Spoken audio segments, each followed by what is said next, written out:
Hey everyone, so I guess from the title of the video you can guess that this is not fabulous news. I did have a miscarriage confirmed today. I sort of knew that I'd had one because I had a big bleed on Friday. I started bleeding on the Monday, I think it was. It might have been before that actually, but anyway, we'll say the Monday just because everything's a bit of a blur, and it was just spotting. And then Friday was actual flow, like a lightish period, and it only lasted for probably 24 hours. But I knew at that point that things were not looking good. I had been to the hospital like everyone says to do. I knew that they weren't going to be able to do anything, but I went because that's what everyone tells you to do, including my doctor.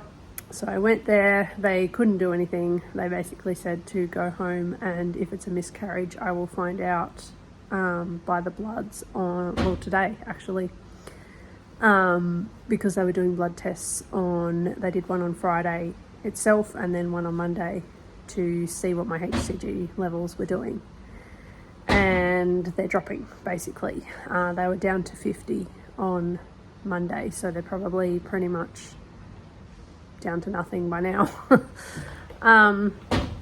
Everyone has been praying for me and all the rest of it, and I'm really, really grateful for that. And I've been praying as well, and also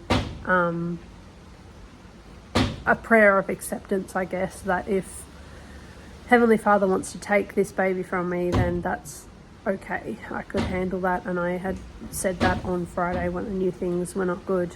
And I was down at the park with my husband, just kind of swaying my hips because I was in quite a fair bit of pain. Not massive amounts of pain, it was probably like a moderate period pain, but enough pain to know that things were not good, and I was bleeding, had a flow of blood happening at that point. So I was just laying on the grass and basically quite sad and upset, and had the why me kind of attitude. Like, why is this happening? I don't really understand, but if it's your will to take it from me, then take it. It's not going to make me turn away from God. It's not going to make me want to make a deal with the devil to have a successful pregnancy. It's not going to make me do anything like that. But it is upsetting because we had all these plans set out. I know it was only 4 weeks, 5 weeks tomorrow actually, that I was pregnant, but you know, we had made all these plans and everything, and people think that's wrong to do that because you're likely to lose it and blah blah blah, but I just don't take that kind of attitude. And they also say not to tell people because you might lose it, and I also don't think that that's particularly correct in my life, because I'm such an open person. I like to share things with other people, and I just held back on this one, and I regret doing that because it just means that you have less support when things go wrong. And I think that a miscarriage should be something that we're able to talk about openly to each other, and it shouldn't be such a taboo subject. And it doesn't necessarily mean that I did anything wrong. It doesn't necessarily mean that Bradley had anything wrong. It just sometimes happens. It could be that the hormones weren't quite ready. It could be that that particular sperm didn't have enough genetic information, and you know, there was an abnormality in the coding. It could be anything. So we're just thankful that it's not ectopic and I don't have to have it surgically removed, because that would be really traumatic. And it's looking like it's just all going nice and clean and smooth. And there is a higher chance of falling pregnant after miscarriage and having a successful pregnancy pretty much straight after, because the immune system's already suppressed because you've been pregnant. And there's just, you know, all the stuff is kind of being flushed out and all the rest of it. So, and the body can kind of be a bit more prepared because you've already got some hormone and all that kind of stuff going on. A lot of people do have successful pregnancies after miscarriage. I've spoken to quite a few. So we are going to try again, but this time we're going to be more open about it, because I tried doing it the way that everyone does it and it just doesn't work for me. I like to be able to talk to people about stuff, and I think that it really helps.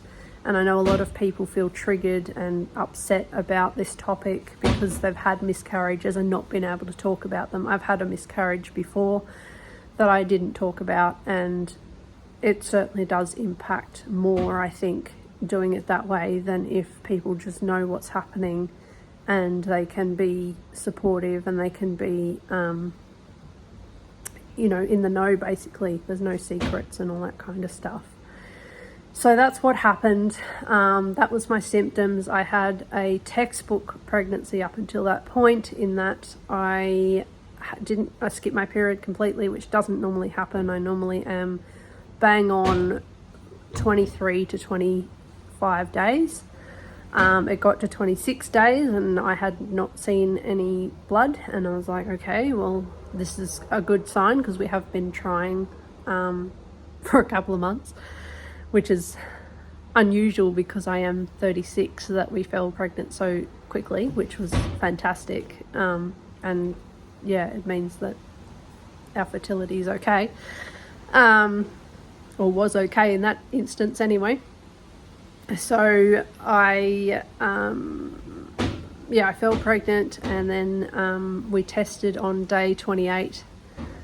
So it was 28 days since I'd seen my period. That's what you go on, but I'd actually ovulated on the 12th, so I knew that because I'd been monitoring all of that, which apparently a lot of people don't do, or the doctor seems to want to explain to me over and over again, and I was already doing that anyway. That's another story. So we did a pregnancy test and it was negative on day 28, but I'd used a very cheap one and it was a red dye, so we changed to a blue dye on the 29th and it was positive. So that was pretty amazing. And then everything was going fine. I did end up going away, which maybe I shouldn't have done, probably bouncing around in the car and not able to eat and go to the toilet and all that kind of stuff when you need to. Probably didn't help the whole situation so early on. I don't know.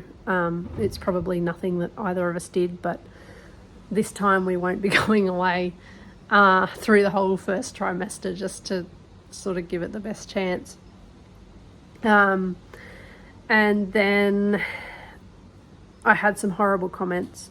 They weren't necessarily meant to be horrible, but they were, and they really hurt me, from Brad's family, and they weren't even directly to me. They were too much of a coward to say it to me, so they said it to Brad. But I heard it and it really, really hurt me, and I just felt like it was a direct attack. It was gut-wrenching, basically.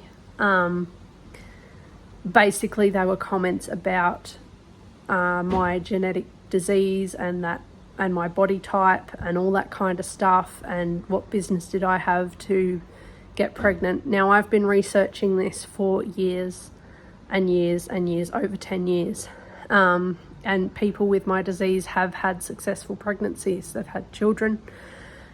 For the disease to carry on to the children is very rare. I only know of one that her daughter had it, and the rest of them, their children did not have it, and the daughter was not as symptomatic as the mother. So and it all depends on what type you've got and all that kind of thing. So we didn't go into this without thinking about it. We went into this completely aware of everything.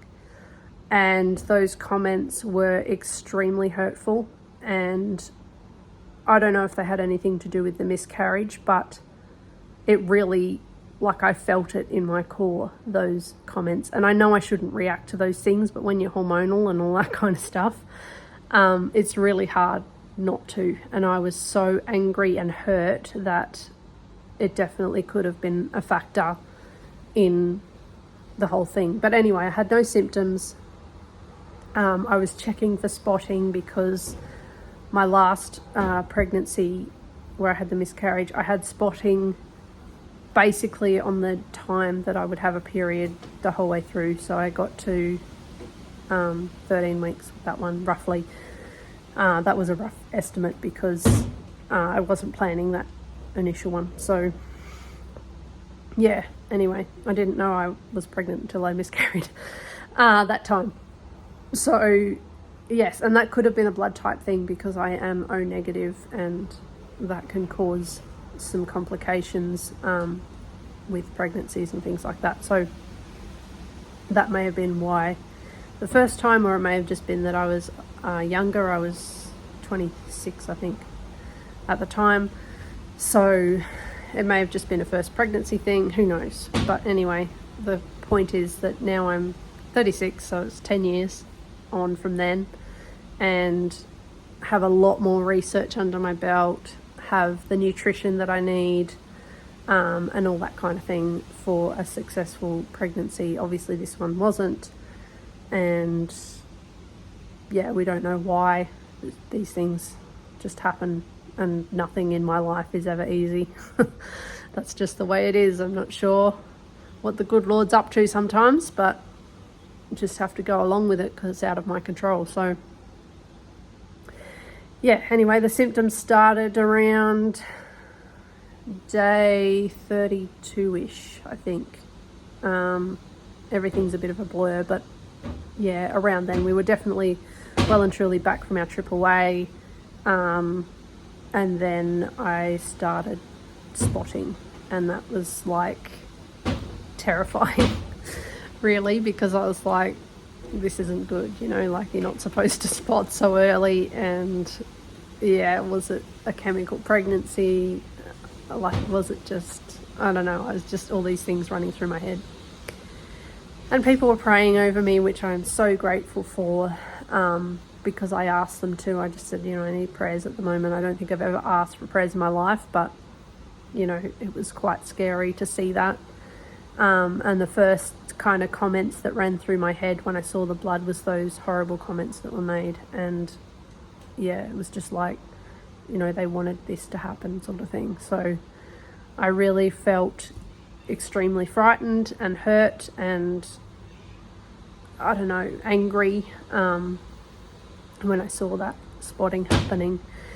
And then we got to Friday, and yeah, it just, I'd had an ultrasound and they'd seen everything developing like it should. Obviously it was early at that point, so yeah, there was no like they couldn't see much because it was early, but the lining and everything looked really good. There was nothing that was alarming the person doing the ultrasound. They said there was not much point in doing the ultrasound this early because they won't see anything, but what they could see was looking really good. And I was spotting at that point. So that was kind of hopeful. And then obviously Friday came along. So that was the Wednesday I had the scan. Then Friday came along and I knew that things were not good. And by that stage, I'd kind of come to the realization that possibly this was not going to go to term, and you know, so I wasn't sort of frightened at this point. I was just like, well, it's out of my hands basically. So yeah, that happened, and then I'd been spotting ever since. Today I actually stopped spotting, ironically, like just after the doctor's been. Yesterday I only had a tiny bit, but today I've had nothing, which is good, I guess, that it's all over. Well, it seems to be all over anyway. It's probably been a full abortion, so because I'm so early, there's not really any risk of it being a partial where they have to remove anything. The body should have just ejected it itself. And yeah, so we will be able to try again, and we will be trying again.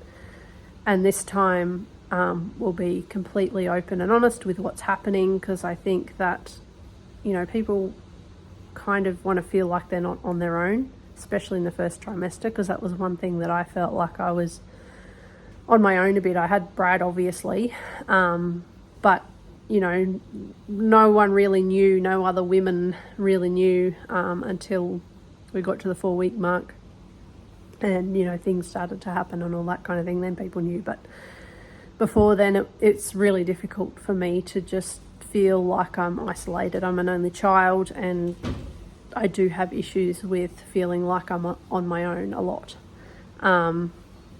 So yeah, we're gonna sort of bring you guys along for the journey this time, and whatever will be will be. So yeah, that's basically where we're at. We are going to try again. We are cycle tracking. We are doing everything we're supposed to do.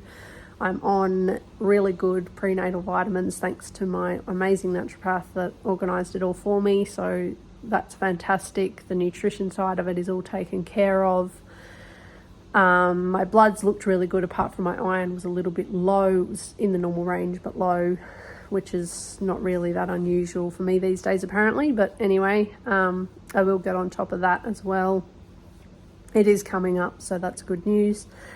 And yeah, basically just kind of going through the motions. It's really, really difficult time at the moment because the place that we're living in isn't selling, so we can't really move on in that sense. We are selling a lot of our animals because this place isn't selling and we need to make it more manageable. We were going out to a friend's place where our animals were being housed while we had the place on the market, but it's just not... I've got to bounce around in the car and all that kind of thing to go out and water them and feed them, and it's not really manageable if I'm going to try again, because bouncing around in the car is probably not so good for implantation and things like that. So yeah, I'm going to get back into my fitness training, because when I get pregnant again, which I'm sure I will,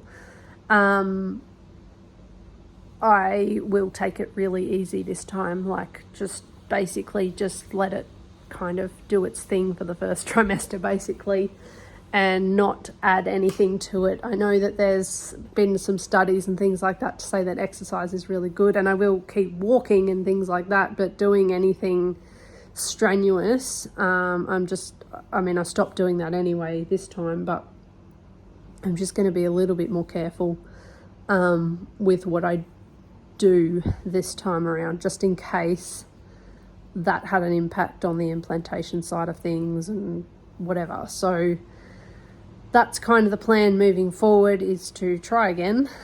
And like I said, a lot of people have more success after a miscarriage, so praying that that's the case. I do start uni again in February, so I plan to finish my degree this year.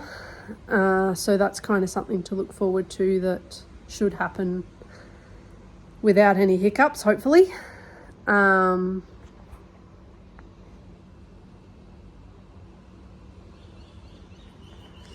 Without any hiccups, hopefully. So that's the plan, just to get through basically, and look forward to the things that are gonna hopefully add up to a much better future than what has been, because it just seems to have been one failure after the next throughout my life. So just pick up the pieces and try again, I guess, and pray that something sticks, something works, and all the rest of it. So yeah, that's where we're at